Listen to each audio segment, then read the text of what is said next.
"Stop right there, young lady." The deep voice echoed through the mall's hallway, freezing every step, every sound, every heartbeat. A crowd turned as a security guard, tall and broad-shouldered, rushed toward a little black girl holding a small pink shopping bag. Her face was wet with tears, her hands trembling. "I didn't take anything," she cried, her voice cracking as she backed away from the guard. The man's voice grew louder. "Don't lie to me. We saw you on the cameras. Hand over the item right now before I call the police." The girl's lips quivered. She looked around for help, but everyone just watched, whispering, recording, judging. Her small frame shook as she clutched the bag to her chest, whispering, "Please, I didn't steal anything." And then, just as the guard reached for her wrist, an elderly white woman stepped between them. Her silver hair glimmered under the mall lights. "Enough!" she shouted, her voice trembling with anger. "You don't know what you're doing." The guard froze. The crowd gasped. And in that single moment, everything changed, because what the woman said next would leave the entire mall speechless. But before that moment, before the tears and the shouting, before the truth came crashing down, it all started one quiet Saturday morning. It was a sunny weekend in downtown Atlanta. The sky was painted blue and the air smelled like cinnamon pretzels and popcorn from the food court. Inside the Willow Creek Mall, shoppers moved like waves, laughing, talking, carrying bags of new shoes and phones. Among them was 10-year-old Amara Johnson, a bright, curly-haired girl with big brown eyes and a heart even bigger than her backpack. She walked beside her grandmother, Miss Loretta, a retired schoolteacher known for her sweet smile and endless kindness. "Grandma, can we go to the bookstore after this?" Amara asked, skipping a little as she held her grandmother's hand. Miss Loretta chuckled. "You and those books, girl. You'd live in a library if they had beds." Amara grinned. "Maybe I would." They walked past shining stores, one after another, their windows filled with clothes and toys Amara could only dream of. Miss Loretta wasn't rich. She lived in a small house on the city's edge, but she always made sure Amara had what she needed, even if it meant giving up what she didn't. That morning, they'd come to the mall for something special. To buy a small birthday gift for Amara's best friend, Lila. Amara had saved 3 weeks of allowance, all $5 bills and coins, to get her something meaningful. They entered Trendy Treasures, a colorful store filled with glittery accessories, hair bows, and cute trinkets. The smell of perfume hung in the air. Pop music played softly. "Welcome in," said a young cashier, chewing gum. She barely looked at them. Amara wandered off toward a shelf filled with bracelets. Each one shimmered in the light. Purple, pink, gold, and blue. She picked one up that had a small butterfly charm and smiled. "This one," she whispered to herself. "It's perfect for Lila." She turned to show her grandmother, who was at the front of the store looking through scarves. But before she could reach her, Amara noticed 2 girls her age nearby. One blonde, one redhead, whispering and giggling. She smiled politely, but they didn't smile back. Instead they stared. "Why's she even here?" the blonde girl murmured. Amara pretended not to hear. She went to the counter to pay. The cashier gave her a long, tired look and sighed. "You're paying with coins?" "Yes, ma'am," Amara said softly, setting her little pouch on the counter. "It's for my best friend's birthday." The cashier rolled her eyes. "Fine. Just hurry up. I have other customers." Miss Loretta came over and smiled warmly. "She's been saving every penny, honey. It means the world to her." The cashier didn't respond. She counted the coins loudly, huffing when a few rolled off the counter. By the time she handed Amara the small pink shopping bag, the girls nearby were still watching, whispering something about how weird she was. But Amara didn't care. She was too excited to give her friend the bracelet. As they left the store, Miss Loretta stopped to rest on a bench just outside. "Go ahead, baby," she said. "Look around a bit, but don't go too far." Amara nodded and wandered toward the candy shop across the hall. She pressed her face to the glass, watching the chocolate fountains bubble and swirl. That's when she noticed someone watching her, a tall man in a black uniform, with a badge pinned to his chest. The mall security guard.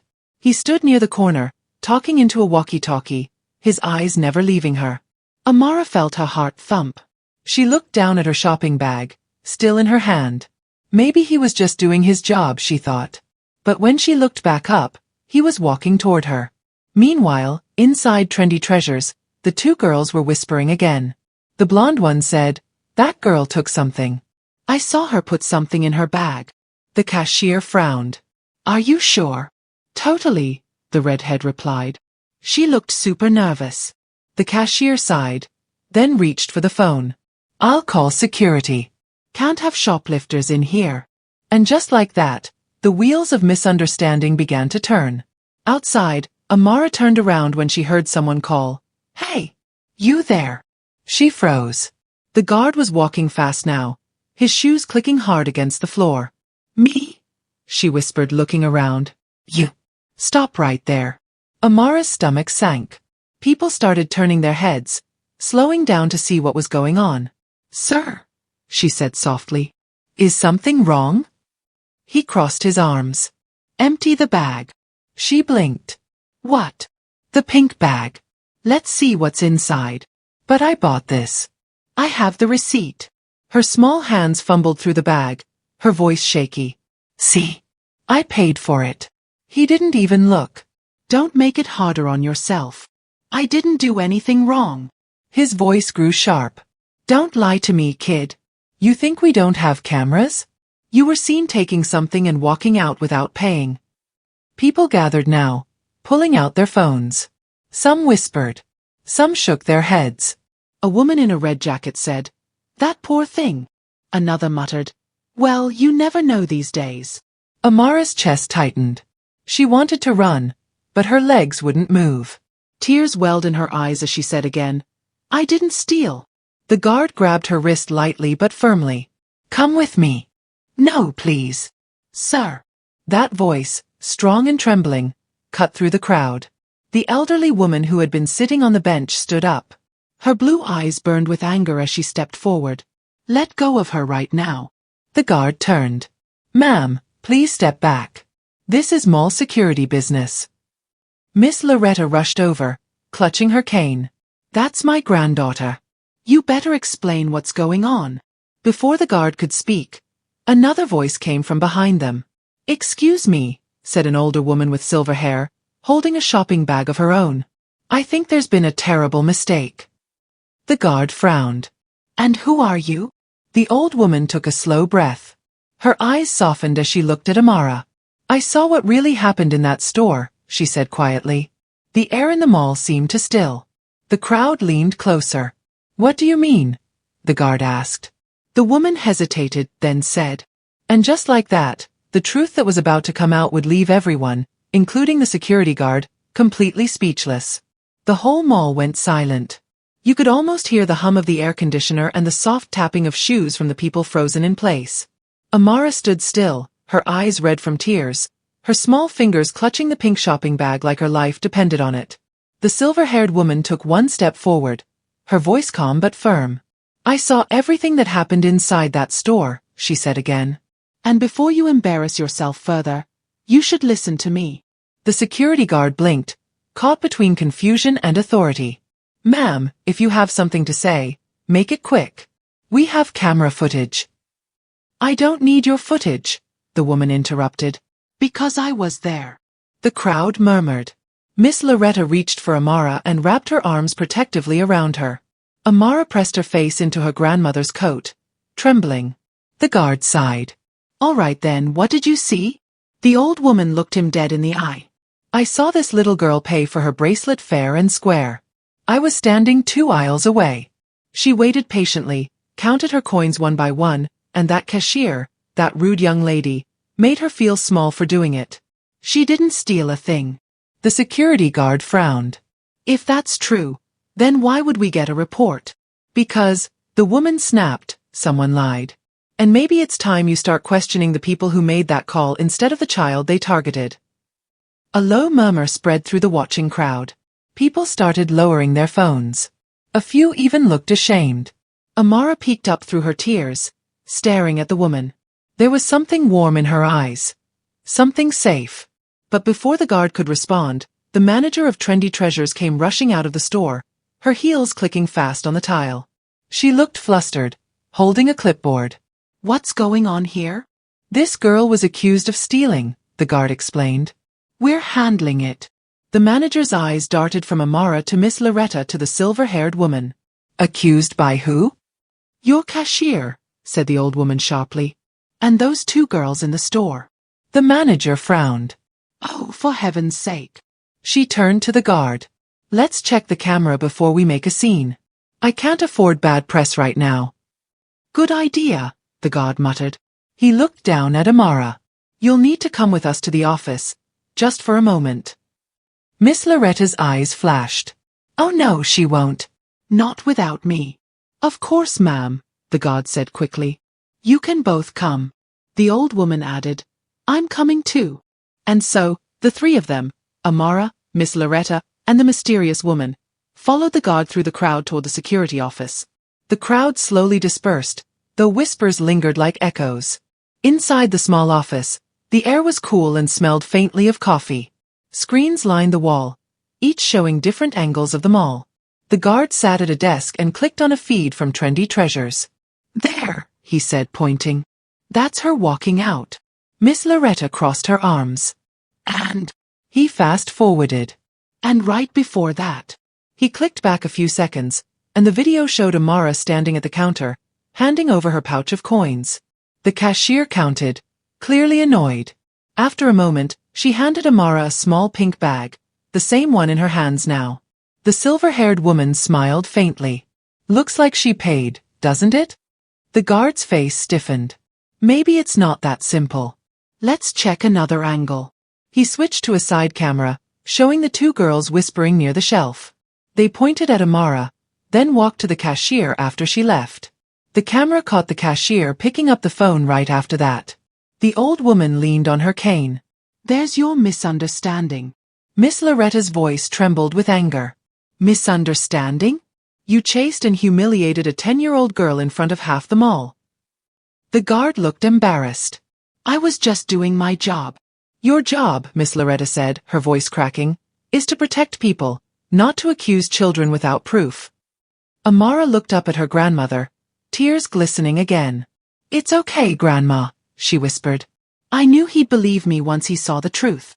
That simple sentence made the room fall silent. The guard's face softened. He cleared his throat and stood. You're right. I owe you an apology, young lady. But before he could finish, the old woman raised her hand. An apology isn't enough, she said quietly. You can't just erase the hurt you caused with words.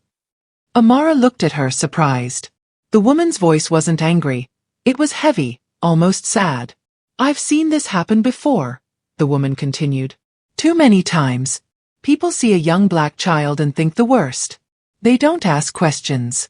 They don't listen. They just assume. Miss Loretta nodded slowly. That's the world we live in, ma'am. But maybe it doesn't have to stay that way.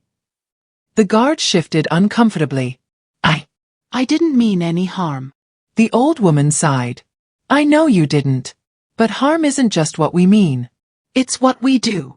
Silence hung heavy in the air. The only sound was the faint buzz of the security screens. Finally, Miss Loretta took Amara's hand. Come on, baby. We're leaving. As they turned to go, the silver-haired woman touched Miss Loretta's arm. Wait. Before you do, let me make this right. She reached into her purse and pulled out a small envelope. Inside was a folded piece of paper and a business card. This is for you both, she said softly. It's not money. It's something better. Miss Loretta frowned. We don't need charity. The woman smiled. It's not charity, sweetheart. It's opportunity. Amara blinked up at her. What do you mean? The woman bent down slightly so she was eye level with Amara. You have a good heart. I could tell from the moment I saw you save every penny to buy a gift for someone else. That's the kind of kindness this world needs more of. She pressed the envelope into Miss Loretta's hands. Please. Open it when you get home. Before Miss Loretta could protest, the woman turned and walked out, her cane tapping lightly against the floor. The guard scratched his head. Do you know who that was? Miss Loretta shook her head slowly. No idea. But as they stepped back into the bright mall hallway, something strange happened. People were smiling at Amara now, strangers who had been silent before. A few even clapped softly as she passed. Miss Loretta squeezed her granddaughter's hand. You see, baby? Sometimes the truth takes time to show itself. But when it does, it shines brighter than any lie. Amara smiled faintly, wiping her eyes. Can we still go to the bookstore, Grandma? Her grandmother chuckled. After the day we've had, I think we deserve it. They began walking toward the bookstore, the noise of the mall fading behind them. For the first time in hours, Amara felt her chest loosen, like the weight she'd been carrying had finally lifted. But deep inside, she couldn't stop thinking about that old woman. Who was she? And what was in that envelope? As they left the mall and stepped into the golden afternoon sunlight, Miss Loretta looked down at the envelope in her hand. The paper inside was heavy, like something important. She hesitated, feeling an odd chill run through her. Grandma, Amara asked softly. What's wrong? Miss Loretta's fingers trembled slightly as she looked at the name printed on the envelope, a name that made her heart skip. It was a name she hadn't heard in nearly 30 years. And suddenly, she realized this encounter at the mall might not have been an accident at all. Miss Loretta stood frozen just outside the mall entrance, the afternoon wind brushing lightly against her gray curls. The paper in her hand trembled. Amara looked up at her grandmother, puzzled. Grandma? She asked again, tugging gently at her sleeve. What's wrong? Who's it from? Miss Loretta swallowed hard, staring at the name printed in careful handwriting across the envelope. Margaret Ellison. Her mind buzzed with memories she hadn't thought about in decades. The name brought back the scent of chalk dust, the sound of laughter from a classroom long ago, and the image of a young woman with fiery ambition and a stubborn heart. It can't be, Loretta whispered to herself. Amara frowned. Who's Margaret? Miss Loretta took a deep breath and forced a smile. Someone I used to know a long time ago, baby. Let's get home first. I'll explain when we're settled, all right? Amara nodded, though curiosity danced in her eyes. The two made their way through the parking lot toward Miss Loretta's old blue sedan. The car creaked when she opened the door, and the seat belts squeaked as they fastened in. As they drove, Amara kept glancing at the envelope resting on her grandmother's lap. The world outside blurred, cars, billboards, the city skyline, but her thoughts stayed on that mysterious woman with silver hair and kind eyes. Something about her had felt familiar, even though Amara had never met her before. Grandma, Amara said softly, do you think she was an angel? Loretta smiled faintly. No, sweetheart. Just a person who still believes in doing right. But sometimes that can feel like the same thing. The drive home was quiet after that. Loretta's small house sat at the end of a narrow street lined with tall oak trees. A tired porch swing hung by the front steps, creaking in the wind. It was old but full of love, every corner filled with photos, books, and the scent of home-cooked meals. Loretta set her purse on the table and finally opened the envelope. Amara stood beside her, eyes wide. Inside was a folded letter and a small white card. The letter was written in elegant handwriting. Loretta, I don't know if you remember me, but I never forgot you. We started our careers at the same school all those years ago. You teaching English, me teaching history. You stood up for me once when others wouldn't. You taught me what fairness meant when I didn't even understand it myself. I've carried that moment with me my whole life. When I saw your granddaughter today, I recognized your spirit in her. The same kindness, the same courage.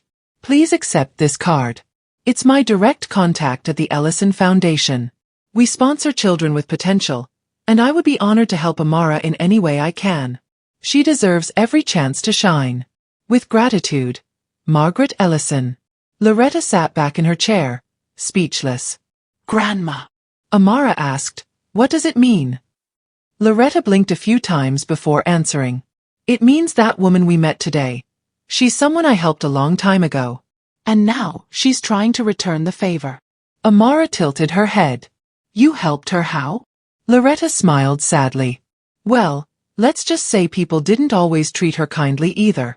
She was one of the few white teachers at our old school, and when she spoke up about unfair treatment, she got a lot of pushback. One day, she almost lost her job for standing with one of my students who'd been falsely accused. I spoke up for her, said the truth out loud when everyone else stayed quiet. Amara's eyes widened. So you stood up for her like she did for me? Exactly, baby. Loretta reached out and brushed a curl from Amara's forehead. Life has a way of circling back. The kindness you give doesn't disappear. It just waits until the right time to find its way home. Amara smiled. That's kinda like magic. Loretta laughed softly. Yes, it is. They sat quietly for a moment, the only sound being the ticking clock above the stove. Then Loretta picked up the business card. Ellison Foundation. Opportunities for tomorrow. A phone number and email address were written neatly beneath the logo. She sighed, unsure what to do. I'm not sure we need charity, she muttered. Amara frowned. But Grandma, she said, it's not charity.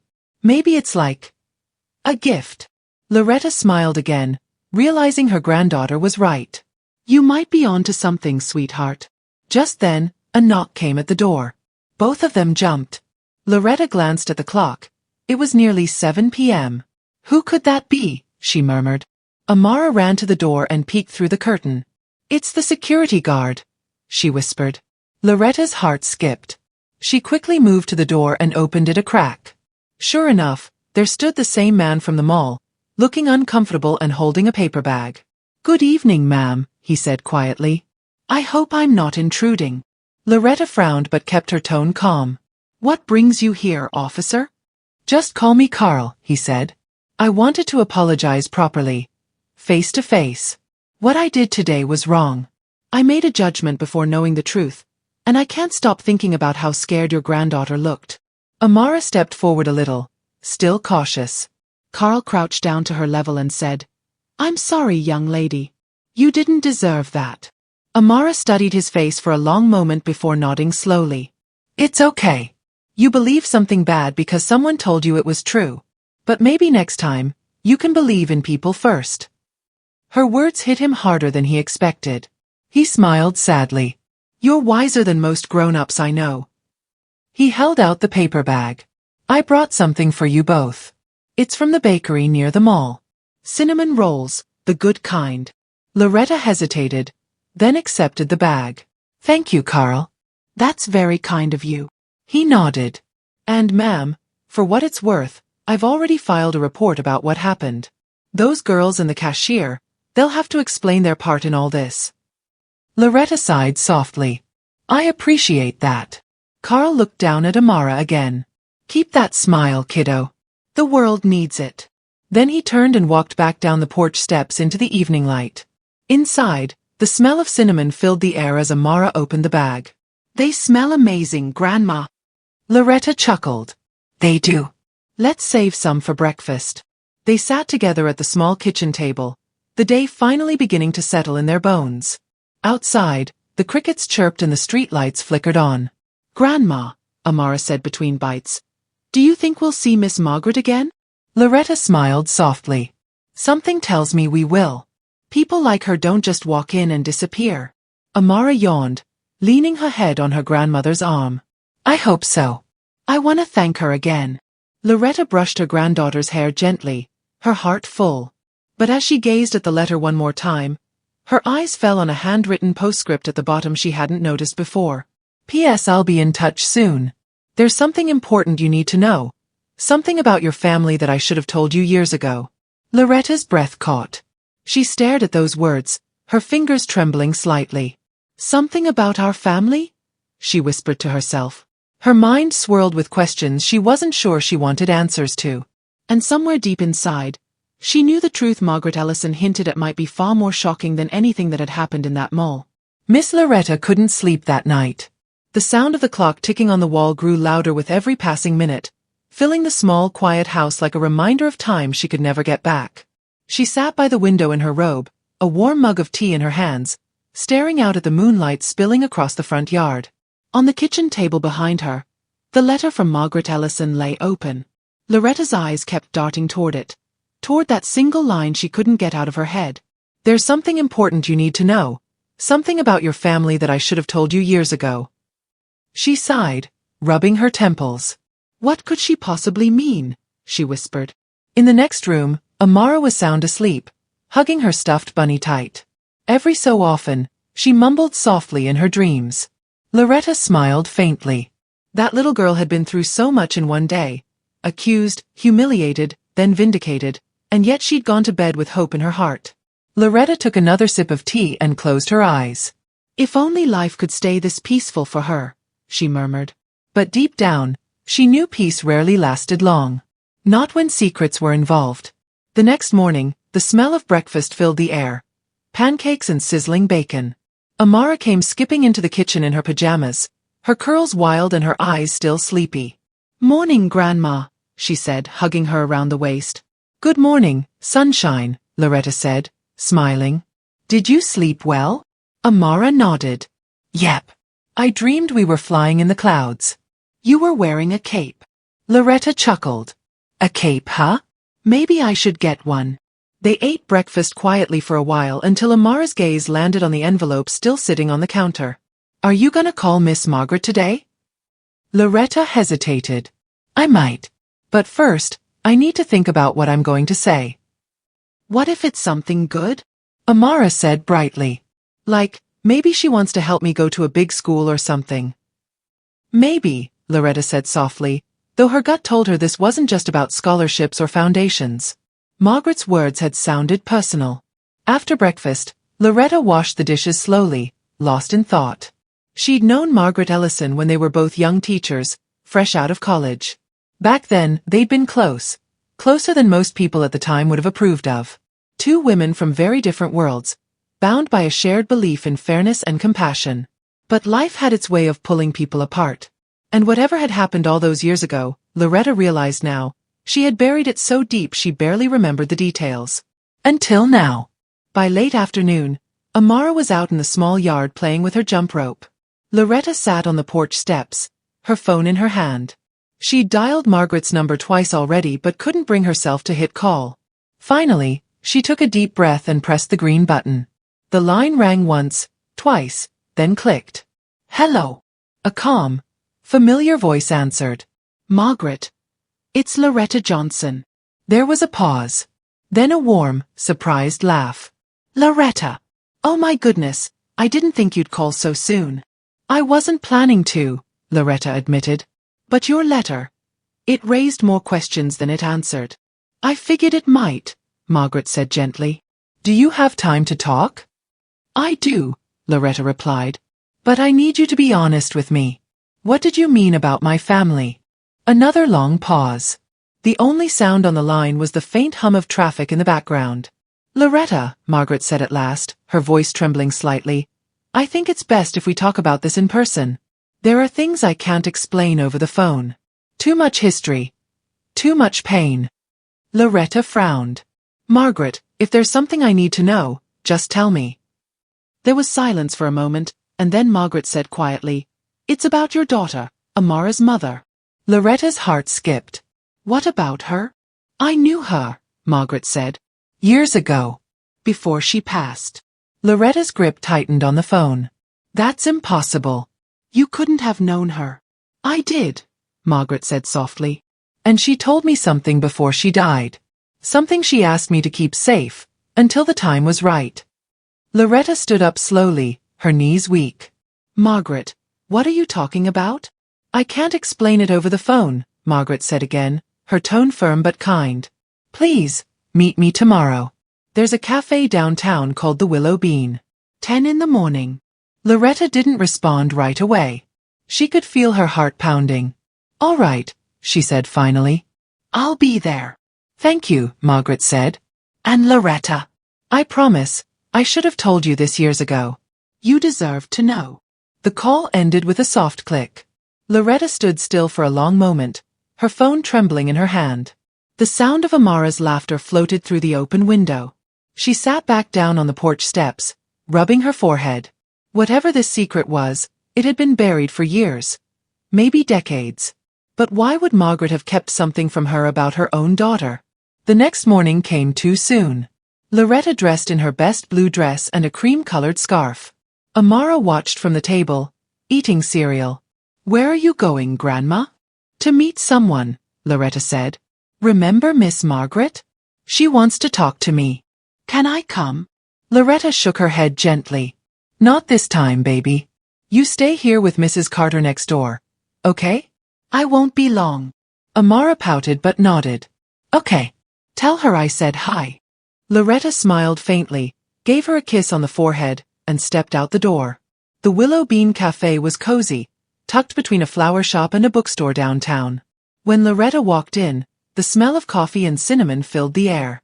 And there she was, Margaret Ellison, sitting by the window, her silver hair neatly pinned, a calm smile on her face. "Loretta," she said warmly, standing up to hug her. "You look wonderful." Loretta returned the hug, though her heart raced. "It's been a long time." "It has," Margaret said softly. "Too long." They sat down, and for a moment, it was quiet, just the faint hum of chatter and the clink of cups around them. Margaret folded her hands on the table. "Loretta, before I tell you this, I want you to know I never meant to keep it from you. I just didn't know how." "Tell me," Loretta said firmly. Margaret took a deep breath. "It's about your daughter, Alana. The night she came to me, she was scared. She told me she'd discovered something she thought could put her and her baby in danger." Loretta's chest tightened. "Danger? What kind of danger?" Margaret's eyes filled with sadness. "She didn't say much. But she made me promise, if anything ever happened to her, I'd find you someday and tell you the truth. That you and Amara were connected to something much bigger than you knew."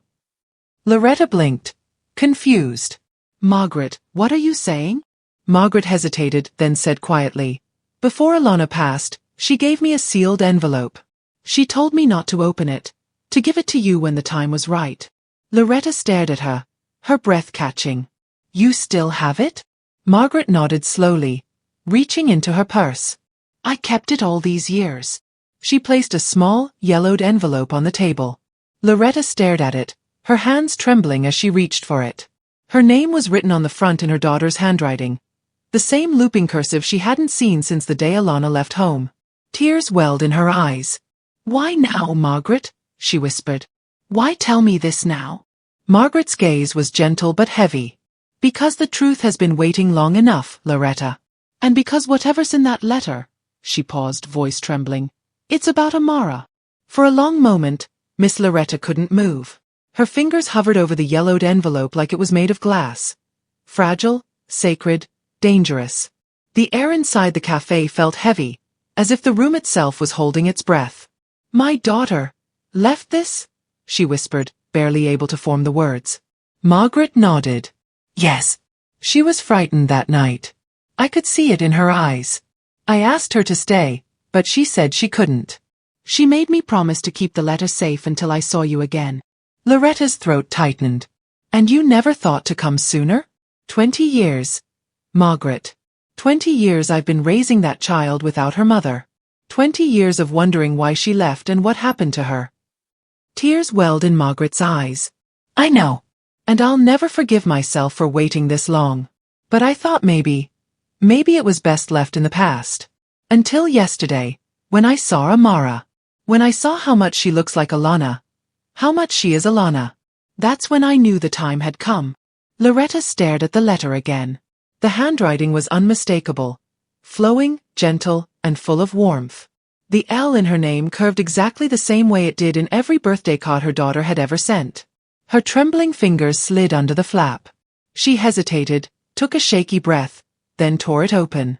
Inside was a folded piece of notebook paper. The ink had faded a little, but it was still readable. She unfolded it slowly, her heart pounding so loud she could hear it in her ears. "Mama, if you're reading this, it means something went wrong. I don't know how much I can say, but please listen carefully. When I left home, I told you I got a new job in North Carolina. That wasn't the whole truth. The truth is, I was working with a small research group, investigating something important. Something I wasn't supposed to find. It wasn't about money or fame. It was about people. People being treated unfairly, lied to, used. I found out things that powerful folks didn't want known. They told me to stop asking questions.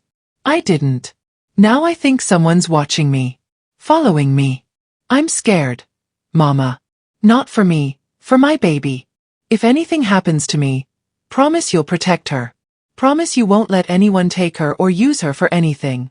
She's special, Mama. You'll see one day. Her name is Amara, and she's the best thing I ever did right. Keep her close. Keep her safe. And if Margaret ever finds you, trust her. She knows how to help. I love you. Always." Alana.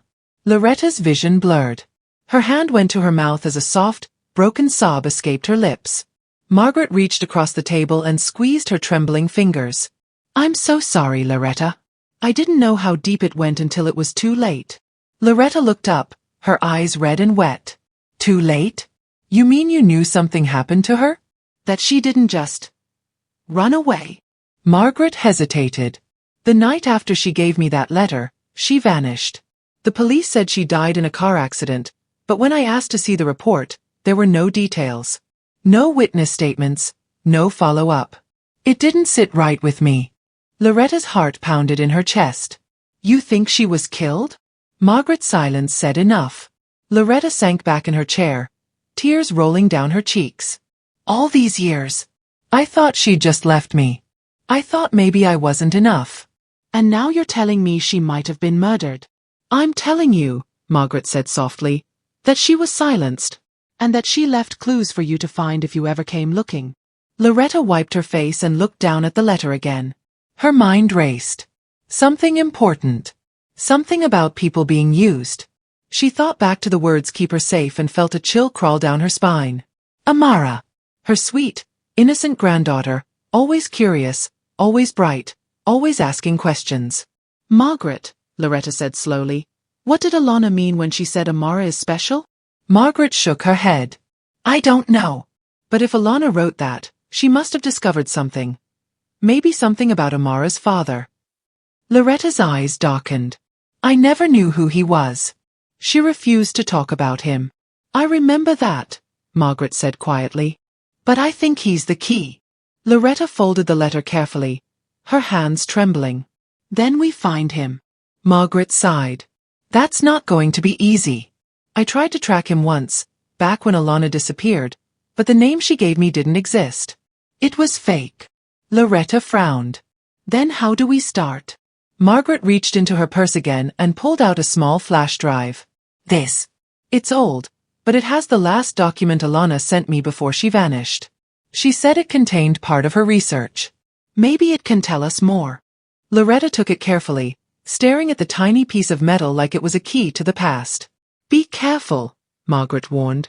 If Alana was right, if someone really was after her, you need to move quietly. Don't tell anyone until you know what's on it. Loretta nodded slowly. Thank you, Margaret, for keeping it safe. I just wish I'd done it sooner, Margaret whispered.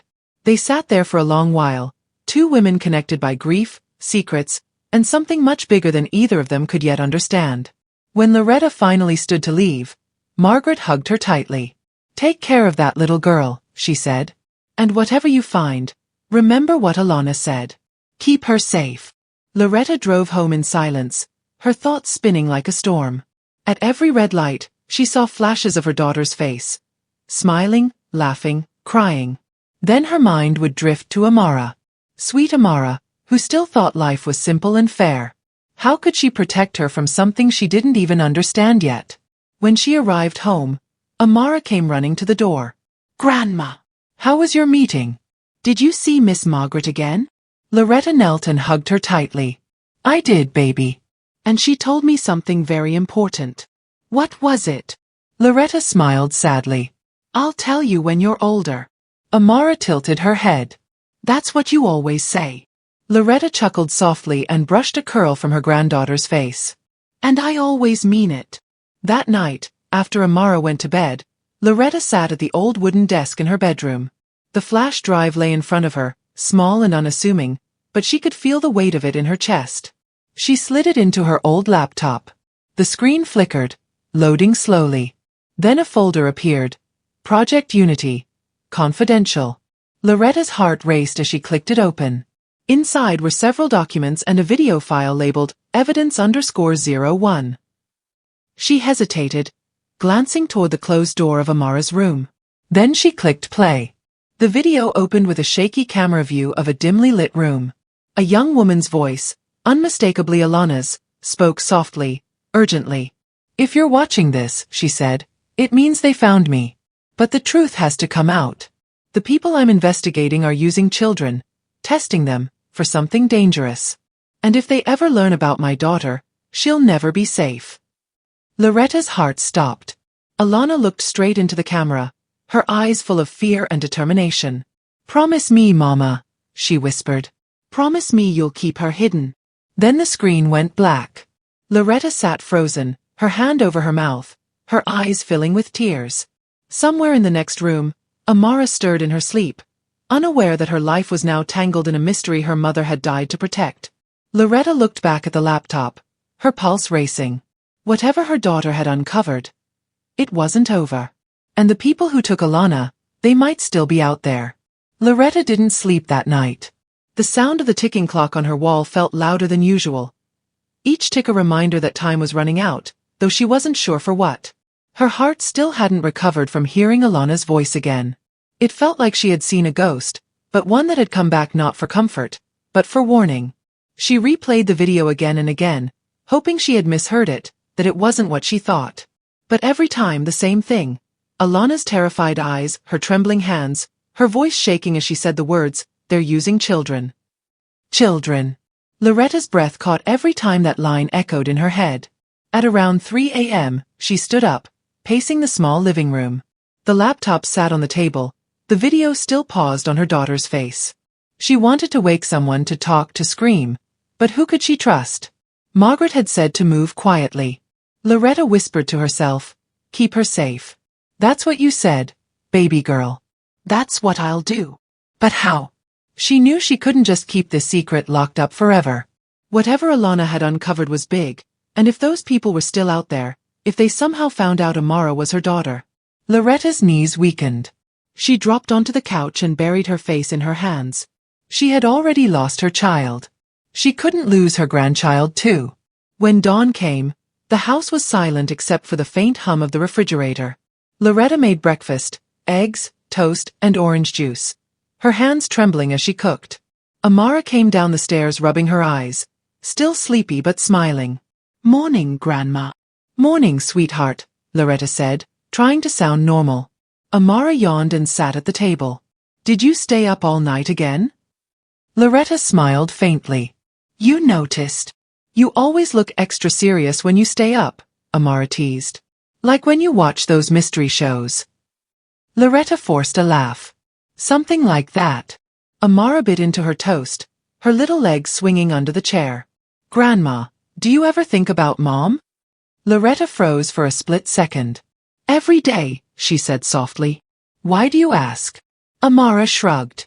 "I just had a dream about her last night. She was standing by a big lake. She looked happy." Loretta blinked. "A lake?" "Yeah." She said something, but I couldn't hear it. Then she smiled and waved. Loretta's chest tightened. Alana used to love the lake near her old college. A quiet spot she always said was her thinking place. Maybe it was coincidence. Maybe not.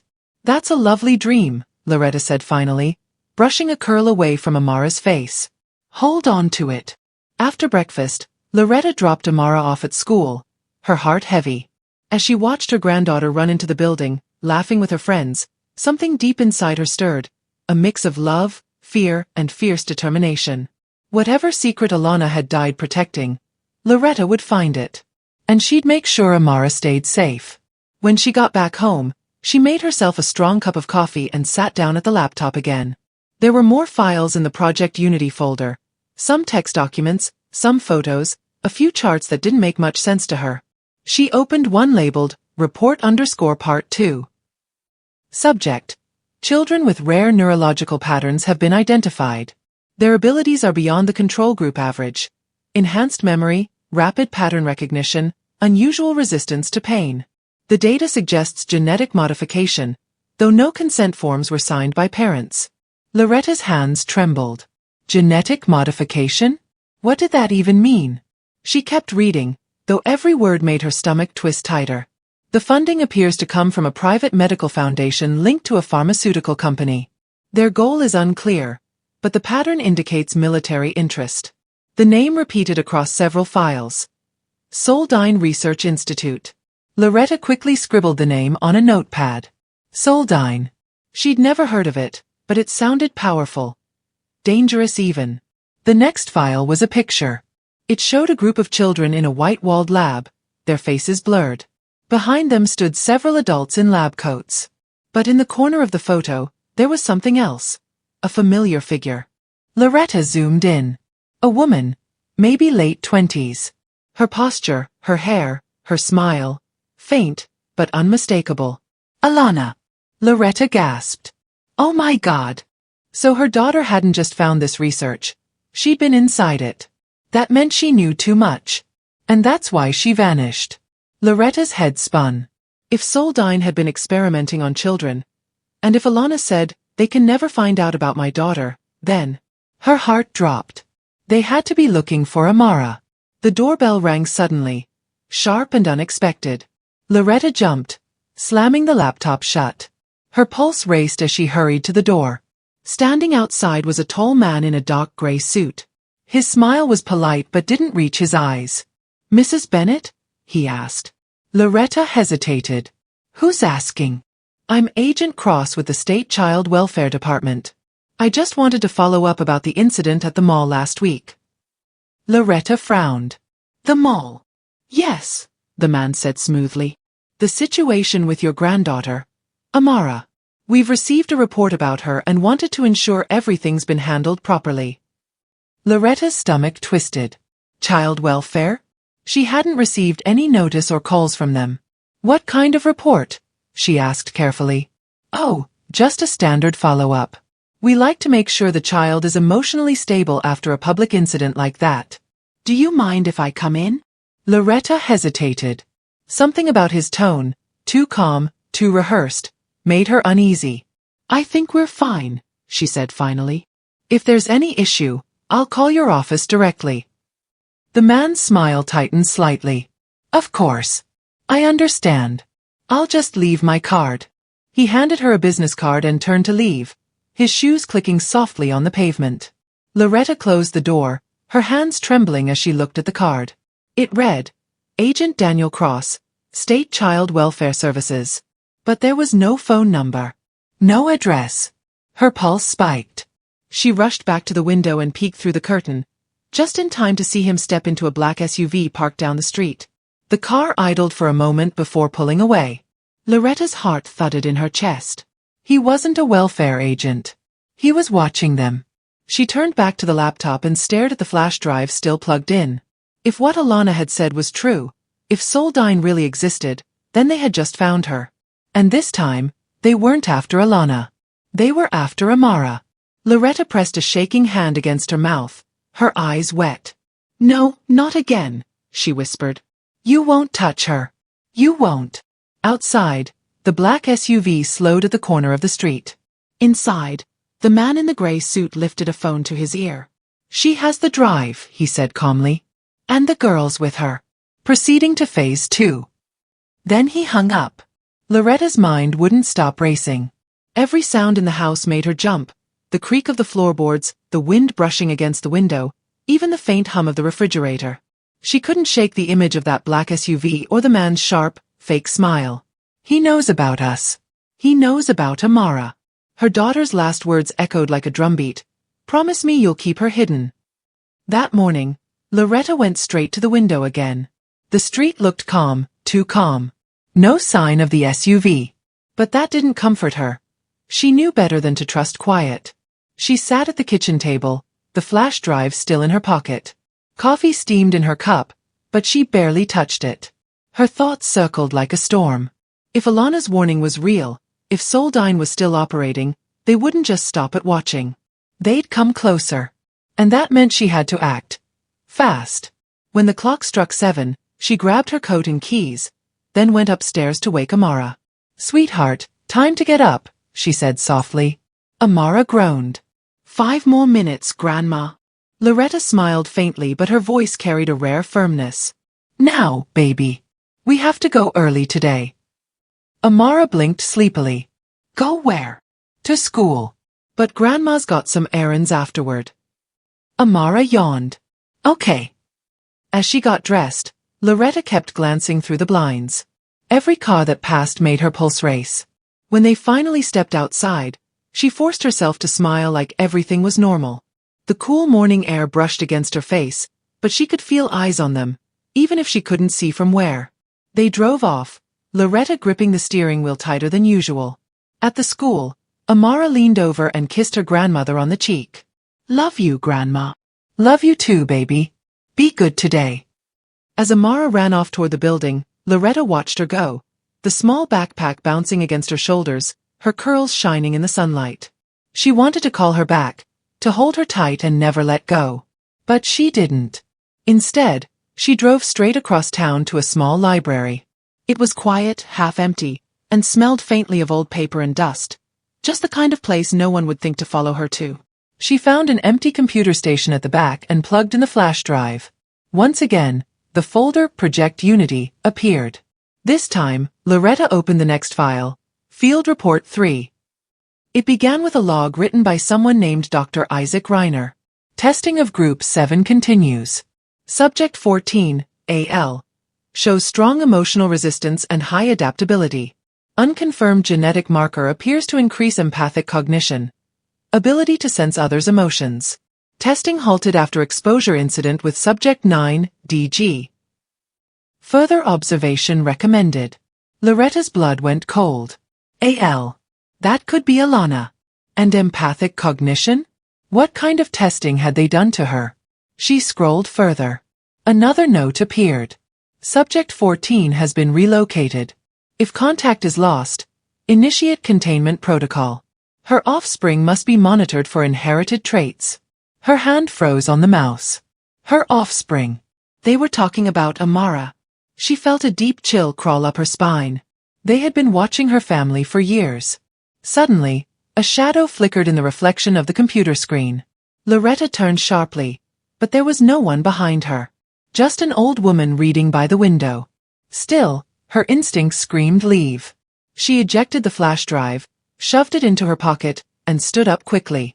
As she walked out, she noticed a man in a dark hoodie sitting near the exit. His face was hidden, but she could see the edge of an earpiece beneath his collar. Her heart pounded. She didn't look at him. She walked straight past, steady, calm, until she reached the parking lot. Then she hurried to her car and locked the doors. Her hands shook as she started the engine. The rearview mirror showed the man stepping outside, watching her leave. That was enough. She drove straight to Margaret's house. When Margaret opened the door, her expression shifted from surprise to concern. "Loretta? You look pale. What happened?" Loretta stepped inside and closed the door behind her. "They found me, Margaret. Someone came to the house yesterday, pretending to be from child welfare. No ID, no office number, just a card with his name. And this morning, I saw someone following me at the library." Margaret's face tightened. "You're sure it wasn't a coincidence?" Loretta pulled the flash drive from her pocket and dropped it onto the table. "After what I found in here, I'm sure." She explained everything. The files, the reports, the photo of Alana, the mention of her offspring. Margaret listened silently, her eyes wide. When Loretta finished, she whispered, "Dear God." So they were studying her. And now they're after the girl. Loretta nodded. "We have to get her somewhere safe." Margaret took a deep breath. "I might know someone. An old friend from back when I worked with Alana. He used to be part of the same research network but left after things got suspicious. He's a good man. If anyone can tell us what this really means, it's him." "What's his name?" "Dr. Harris. He lives about 2 hours away, in a small town called Millbridge." Loretta exhaled shakily. "Then that's where we'll go." Margaret frowned. "It's not that simple. If they're watching you, leaving might draw attention." "I don't care," Loretta said, her voice trembling but firm. "I won't sit around and wait for them to come for my granddaughter." Margaret nodded.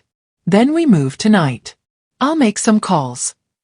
Loretta gripped her hand tightly. "Thank you, Margaret. I don't know what I'd do without you." "You do exactly what you're doing," Margaret said softly. "Protect your family." That evening, Loretta went back home to pack. The air felt heavier than usual. Shadows stretched long across the walls as the sun went down. Amara was upstairs drawing, humming softly to herself. Loretta could hear her faint laughter. She moved quietly through the house, folding clothes, slipping a few family photos into her bag. Her hands shook every time she passed the window. When Amara came downstairs, She looked puzzled. Grandma, why are you packing? Are we going somewhere? Loretta smiled gently. Just a little trip, honey. Somewhere quiet, okay? Amara's eyes lit up. Like a vacation? Something like that. Can I bring Mr. Bunny? Of course you can. Loretta's heart ached as she watched her granddaughter's excitement. She wanted to keep that innocence forever. As the clock ticked toward 9, Loretta finished packing. The neighborhood outside had gone still. Too still. She peeked through the curtain. Down the street, a car idled under the streetlight. Black. Windows tinted. The same SUV. Her breath caught. Oh no! She turned off the lights, moving fast but quietly. Amara, sweetheart, grab your shoes. We're leaving now. Amara frowned. But it's night. Now, baby. No questions. Loretta grabbed her bag, stuffed the flash drive into her coat pocket, and took Amara's hand. They slipped out through the back door and into the cold night air. The grass was wet, and their footsteps were silent. Loretta led her toward the neighbor's yard, away from the street. Behind them, the sound of a car door opened. Then another. Loretta froze for half a second. Just enough to hear it. Men's voices. Low. Controlled. They were already outside. She tightened her grip on Amara's hand. Run, she whispered. They sprinted into the darkness as the sound of footsteps grew louder behind them. Loretta's heart pounded like a drum as she and Amara raced through the backyards, their feet splashing through the damp grass. The night air bit cold against their faces, the moon hanging low and silver above them. Behind, she could still hear the muffled voices of men.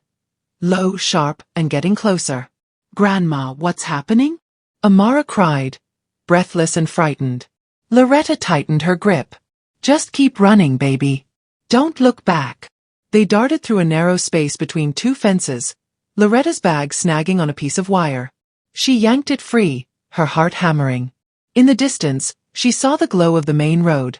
Safety, or at least the hope of it. Then came the sound she dreaded, the crunch of boots against gravel, growing faster. Over there! A voice shouted. Loretta didn't dare turn around. Her chest burned, her knees screamed with every step, but she pushed on. Amara stumbled once, and Loretta scooped her up, running as fast as her 60-year-old legs could carry them. A spotlight beam suddenly flashed across the lawn, slicing through the darkness. Stop! We just need to talk. Loretta's mind screamed liars. That same line had been used on her daughter, she was sure of it. She ducked behind a parked truck in someone's driveway, crouching low and pressing Amara close to her chest. Her granddaughter's small hands trembled as she buried her face into Loretta's shoulder. Shoo, baby, Loretta whispered. It's okay. Grandma's got you. They waited in silence, both holding their breath. The men's voices grew distant, then closer again. Loretta peeked out just enough to see two figures moving slowly across the yard, flashlights scanning every corner. I can't let them find her, she thought. Not after everything Alana did to protect her.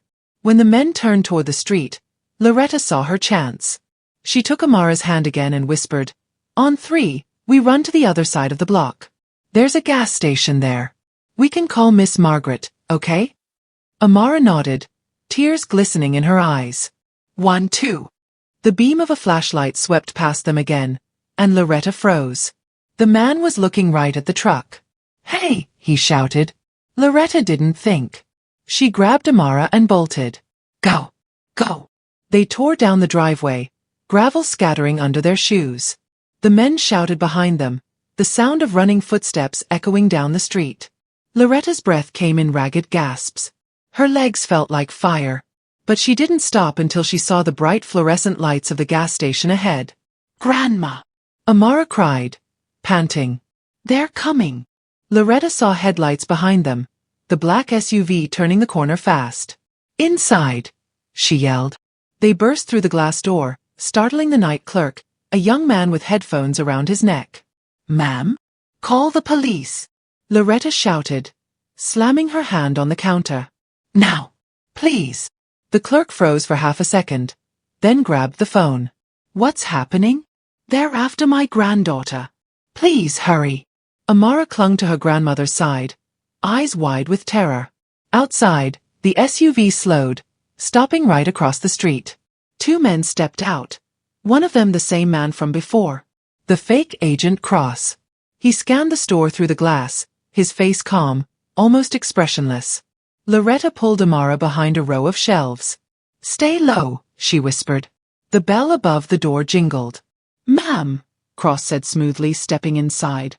"You don't have to run. We just need to talk." The clerk glanced up from behind the counter, confused. "Sir, the police are on their way." Cross flashed a badge. "Quick," practiced. "Federal business. You can hang up that call." Loretta felt her blood boil. "He's lying," she shouted, her voice trembling but fierce. "Don't you believe him?" Cross's gaze shifted to her, cold and calculating. "Mrs. Bennet, you're making this harder than it needs to be. You're in danger. We can help protect the girl." "Protect?"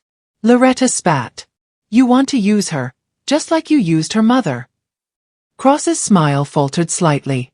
"You don't understand what's at stake." "Oh, I understand plenty," Loretta snapped. "You experimented on my daughter. You killed her when she tried to stop you. You're not getting anywhere near Amara." The clerk, pale and trembling, whispered, "Ma'am, the police." But before he could finish, one of the men outside shouted, "We need to go. Now." Cross looked toward the window. In the distance, sirens wailed, faint, but coming closer. He turned back to Loretta, his tone dropping low and dangerous. "You have no idea what you're involved in, Mrs. Bennet. That child isn't what you think she is. If you keep her hidden, you're only making things worse." Loretta's stomach twisted. "She's a little girl." Cross's eyes darkened.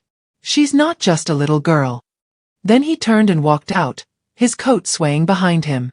The SUV's doors slammed, and within seconds, the car sped off into the night, its headlights fading just as the police sirens grew louder. Loretta sank to her knees, trembling. Amara threw her arms around her. "Grandma," she whispered. "What's happening? Why do they want me?" Loretta pulled her close, tears falling freely now. "I don't know, baby. But I promise you, I'll never let them take you." The officers arrived minutes later. Two patrol cars screeched into the parking lot, lights flashing red and blue across the gas station windows.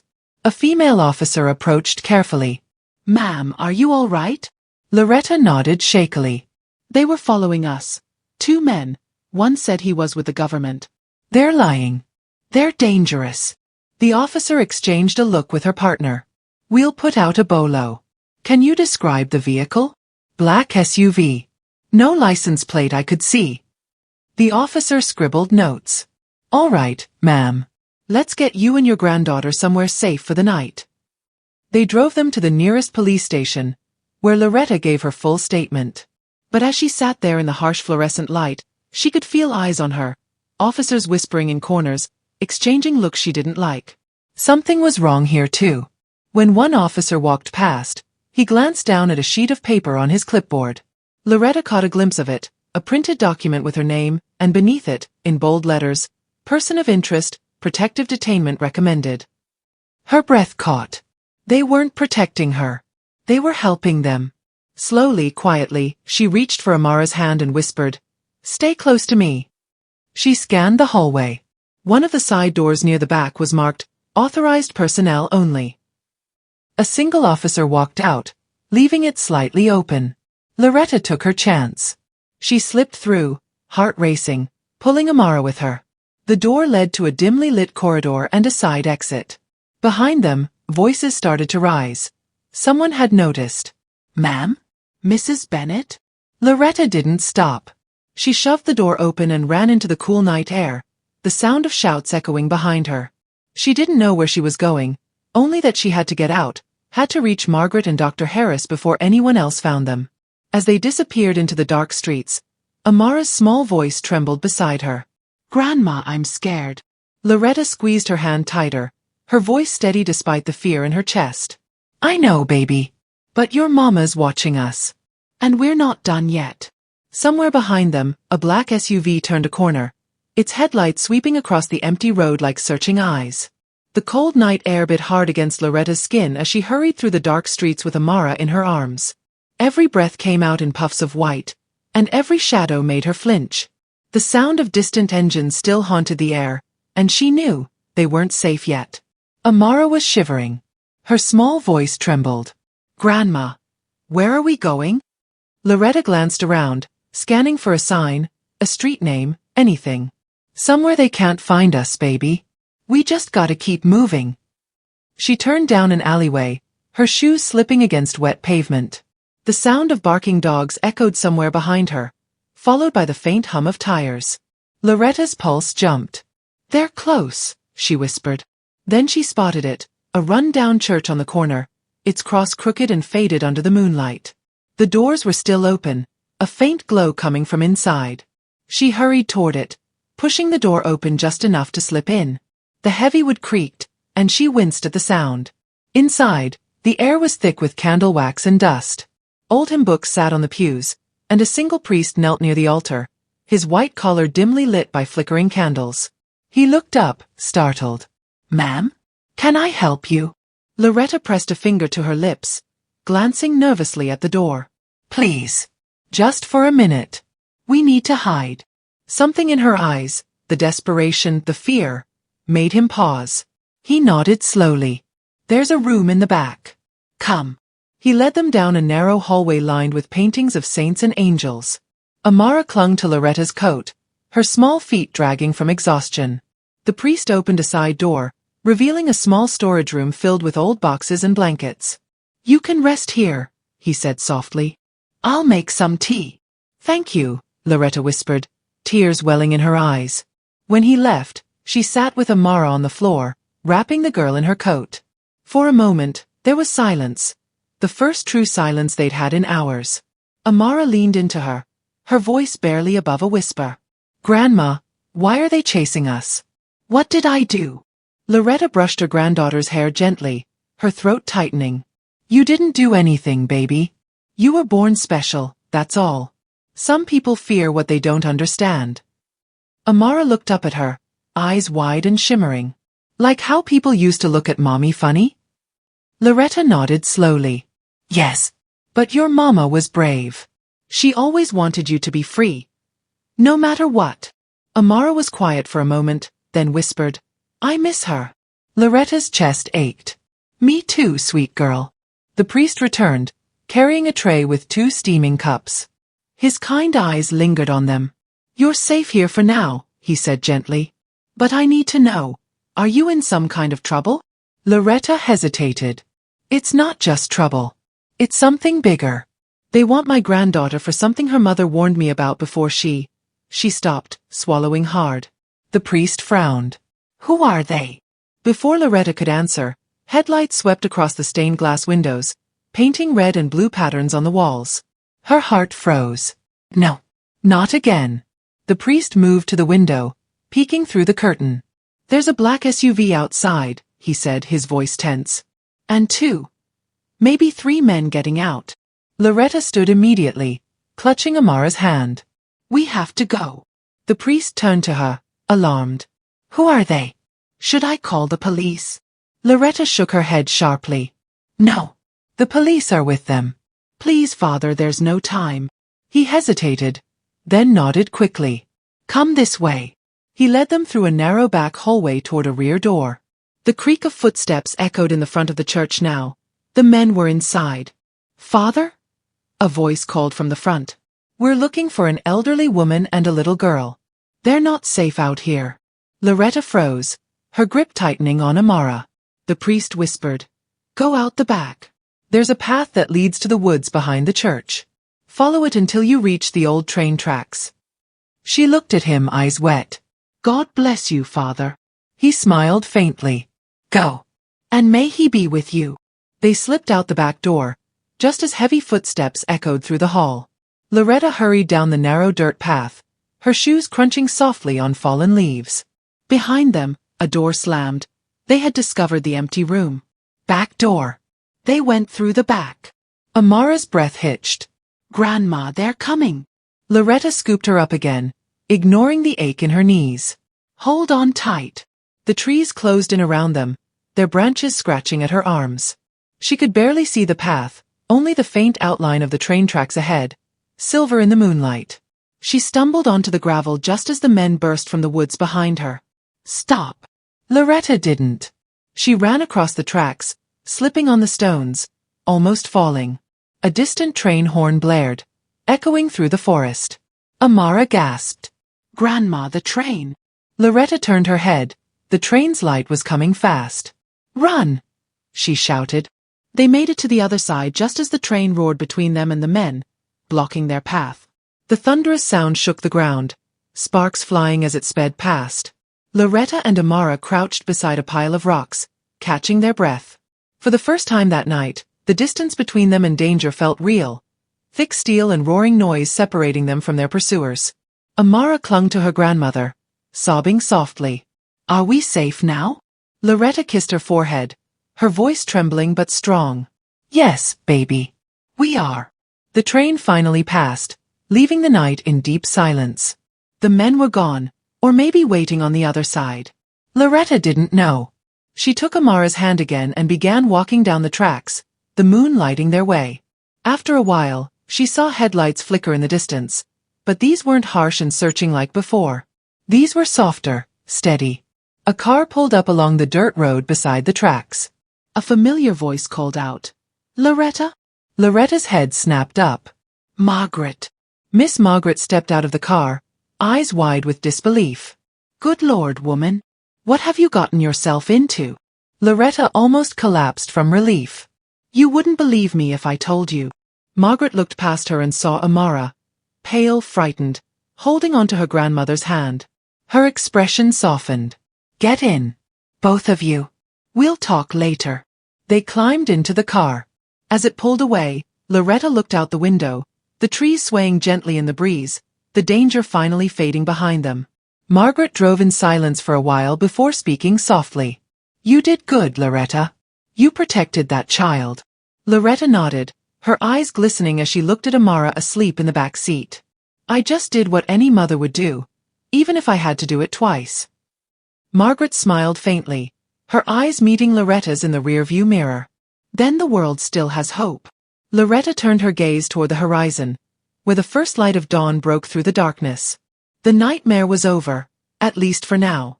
She reached back and gently brushed Amara's hair from her face. You're safe now, my sweet girl, she whispered.